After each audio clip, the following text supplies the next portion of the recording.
I was just digging through my purse like I always do, looking for my keys, maybe a mint, when my fingers brushed against something I didn't recognize. Lipstick, but not mine. I pulled it out, and right away I knew something was off. The color? A loud, glossy red. Not the soft rose I usually wear. And the brand? Completely unfamiliar. My heart gave this little lurch. Not panic, not yet. Just that unsettling feeling, like something's out of place in your own home. I held it there in my hand, turning it slowly, almost hoping I was wrong. That evening, I waited for the right moment. I didn't storm in. I didn't cry. I simply set the lipstick on the counter, like it belonged there all along, and asked with a light tone, "Hey, do you remember this? I found it in my bag. Doesn't really seem like me, does it?" Mark barely glanced up from his phone. His voice? Cold. Mechanical. "You're probably imagining things. I gave you that lipstick years ago." Just like that. And I smiled. I actually smiled. "Oh, maybe you're right," I said, like I was the one forgetting. But inside, my gut twisted. I had never bought that lipstick. I would never wear that shade. I knew he was lying, and I knew exactly what I needed to do next. That night, I couldn't sleep. I just lay there, staring at the ceiling, replaying every word he said, every flicker of his expression.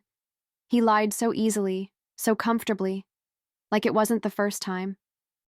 I turned on my side, watching him breathe beside me, peaceful, unbothered, while my mind spiraled. I wasn't angry, not yet. I was calculating. Something inside me had shifted. I didn't know exactly what I'd find, but I knew I had to look deeper. By morning, I was already in motion. I checked my bag again, thoroughly this time. Every pocket, every zipper. Nothing else suspicious, but the lipstick was enough. I stared at it, rolling it between my fingers, wondering whose lips it had really touched. My stomach turned at the thought. It wasn't just the betrayal, it was the insult, the arrogance of planting evidence in my things and expecting me not to notice. He thought I wouldn't question it. I knew I had to be smart. Emotional women get dismissed. Strategic women, we get answers. So I played along. That morning, I kissed him goodbye like nothing had happened. Same smile, same routine. But inside, I was already setting the stage. I wouldn't ask again. I wouldn't beg for truth. I'd let him keep lying and watch where it took him. I started paying attention in ways I hadn't before, not because I hadn't trusted him, but because now I had a reason not to. The quiet phone calls he took outside, the sudden late nights at work, the way he started showering before I got home, like he needed to rinse something off. These weren't coincidences, they were breadcrumbs. And I followed them with a calm he didn't see coming. Funny thing is, he probably thought I was drifting, distant, distracted. In reality, I was the most alert I'd ever been. Every movement he made, every excuse, I logged it. Not on paper, no, in my mind, like a puzzle slowly taking shape. And the lipstick? I kept it, tucked away in my drawer like a quiet little warning. Not for him, but for me. A reminder that something was happening, and I couldn't ignore it anymore. Still, I said nothing. I smiled when I was supposed to, laughed at his dumb jokes, kissed him goodnight. I let him believe the lie was working. Because deep down, I knew. If I wanted to catch him, I couldn't confront him. I had to watch him trap himself. I waited a few days before putting my plan into motion. If I acted too fast, he might sense something. But if I waited too long, I'd lose the edge. So one evening, over dinner, I looked up from my plate and said casually, "By the way, I've got a corporate conference next week. Whole week out of town." I said it like it was nothing, like it wasn't a trap. He barely reacted, just nodded and muttered something about having the house to himself. That was my first confirmation. He didn't ask where. He didn't even fake interest. That night, I booked a ride to the airport like always. I packed a suitcase, wore my usual travel clothes. Everything had to look normal, like I was really going somewhere. The driver picked me up right on time. Mark kissed me goodbye at the door, his arms wrapped around me like everything was fine, like he wasn't hiding something. I smiled, held the embrace a little longer than usual. Not because I meant it, but because I wanted to remember what it felt like to hold a liar who still believed he was safe. As soon as the Uber turned the corner, I changed the destination. We never even made it to the airport. Just a few blocks over, I got out across the street from my office. I waited there for a while, then called a second car. This time, the destination was different. My best friend's house. She lived right behind us, and from her upstairs window you could see everything. My friend didn't ask too many questions. She'd seen the lipstick too. She just handed me a mug of coffee and led me upstairs, to the spare room that overlooked my backyard. From that angle, I had a perfect view of our living room window, the garage, the driveway, everything. I settled in by the window like it was a front row seat to a play I never wanted to watch. The suitcase I'd packed sat untouched by the door. It wasn't for travel. It was part of the stage. The first few hours were quiet. Too quiet. Mark didn't even leave the house. He acted like it was a lazy weekend morning. Coffee, TV, scrolling his phone. But I watched the way he kept glancing out the window, checking the street. It wasn't nervousness. It was anticipation. Like he was waiting for something, or someone. That made my skin crawl. He knew I was gone. He was just waiting for his opportunity. By mid-afternoon, he changed clothes, something casual but nicer than his usual at-home wear. He shaved, sprayed cologne, then paced the hallway for a few minutes before disappearing from sight. That's when I knew something was coming. And I wasn't just going to watch it happen. I was going to document it. I pulled out my phone, opened the camera, and held my breath. It was around 4 p.m. when a car finally pulled into our driveway. Not a delivery, not a friend, not a neighbor. I knew that car, not because I'd seen it recently, but because I remembered it from years ago. My heart started pounding before the door even opened. And then, there she was. Mark stepped out first, glancing nervously up and down the street. And then she followed. His ex, the one he swore was ancient history, the one he promised never to speak to again. But here she was, all lipstick and laughter, walking straight into my home. They looked like teenagers sneaking around their parents, giggling, kissing, whispering like this was some sort of joke. Except it wasn't funny. Not to me. I raised my phone and hit record, hands trembling but steady enough to catch it all. Every step, every touch. The timestamp ticking away like a silent witness. I didn't cry, I didn't yell, I just watched and recorded, because now it wasn't suspicion, it was truth. And truth, as painful as it is, gives you power. From the shadows of my best friend's guest room, I made a decision. I wasn't going to confront him. Not yet. Let him play house while he thought I was gone. Let him believe he was winning. Because when it was time, I wouldn't just tell him I knew. I'd show him. I stayed in that room long after they disappeared inside, just staring, waiting. The curtains were slightly cracked, and through them I could see fragments, flashes of movement, silhouettes passing by the window. I watched her toss her hair back like she belonged there. I watched him lean in too close, laughing like he was 17 again. My stomach tightened, but I didn't move. I wasn't just watching anymore. I was gathering, storing every image every second. My phone stayed in my hand the entire time. I filmed the driveway, their entrance, the way he held the door open for her like he was some kind of gentleman.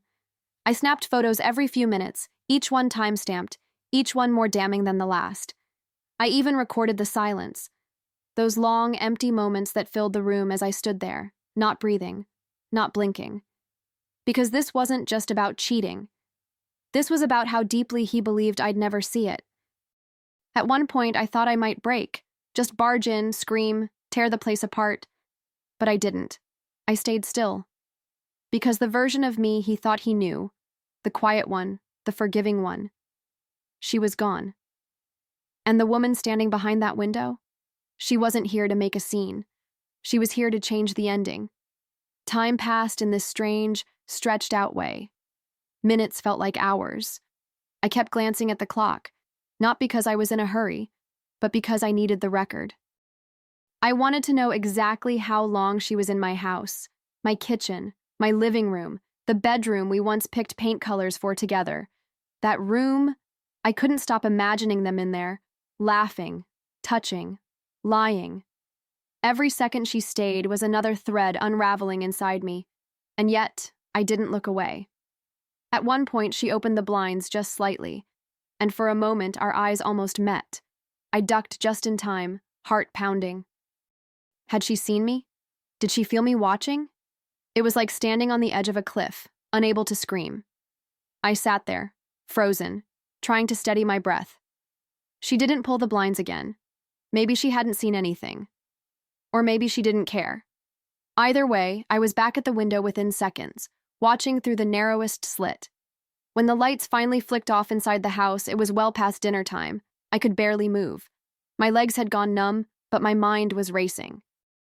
I had what I needed: footage, timestamps, proof. But more than that, I had clarity. This wasn't a misunderstanding. It wasn't a mistake. It was a choice. And the next choice, that was mine. Eventually, her car pulled away. I watched it vanish down the street, her taillights glowing like a quiet exit wound. Mark didn't come out after her. He stayed inside, probably thinking he had pulled it off. Again. Maybe he poured himself a drink. Maybe he stood in the mirror rehearsing lies. Whatever he was doing, he had no idea that just a few houses away, I had everything. I wasn't crying. I wasn't shaking. I was done. I backed away from the window slowly, like stepping off a stage after the final act. My friend was downstairs, waiting. She didn't ask anything when I came down, just offered me a blanket and that same quiet look that says I've got you. I didn't say much either. I didn't need to. Because the silence that wrapped around me wasn't emptiness. It was focus. For the first time in weeks, maybe even years, I felt in control. I went to bed that night with a calm I couldn't explain, the kind of calm that comes not from peace, but from purpose. I knew what I had to do next, not just to expose the lie, but to make sure it meant something. He thought the lipstick was a slip-up. He had no idea it was the spark that lit the match, and the fire was only just beginning to burn. I let the week play out like I was really gone. Sent a few fake texts, dropped in some wish-you-were-here emojis, even forwarded an old conference agenda just in case he snooped. He didn't. He was too busy living out his fantasy. Meanwhile, I was building my own, one carefully crafted step at a time. I didn't rush. Revenge, when done right, isn't about rage. It's about precision. The night before I was supposed to come home, I pulled out the lipstick, her lipstick. I twisted the cap slowly, stared at the shade again. That arrogant, smudged red, I hated it, but I wore it anyway. Not to feel beautiful, to feel dangerous. I matched it with a red dress I hadn't worn in years, bold, sharp, the kind of thing that makes people look twice. I wasn't dressing for him. I was dressing for the moment I'd reclaim everything he thought he stole. The next morning, I didn't knock. I didn't call ahead. I walked straight through the front door like I owned the place, because I still did. He was on the couch, half-dressed, flipping through channels like a man with nothing to hide. When he looked up and saw me, his whole body jolted. "You're home early," he stammered. I didn't answer. I just reached into my purse, pulled out my phone and placed it on the table. Play. The video started playing. No warning, no build-up. Just the cold, undeniable truth. Her stepping out of the car, him grinning like a fool, their hands locked as they walked into my house. I watched his face drain of color in real time. His mouth opened, closed, opened again. Nothing came out. No excuses, no quick spin. Just silence. The kind of silence that only comes when a lie dies in the light. He reached for the phone like he could stop it, rewind it, erase it somehow. I pulled it back before he even touched it. "Don't," I said, calm as ever. "You gave her that lipstick, not me." His eyes flicked to my mouth, to the red, and for a moment, I think he finally understood what I was doing, what I had become. Not angry, not heartbroken, just done. And now, I added, reaching into my bag one more time, I'm giving you something too. I placed the envelope on the table, right where the phone had been. Clean, unmistakable. Divorce papers. He didn't even reach for them, just stared like they might bite. I almost felt sorry for him, not because I still loved him, but because he looked so small, so utterly beaten.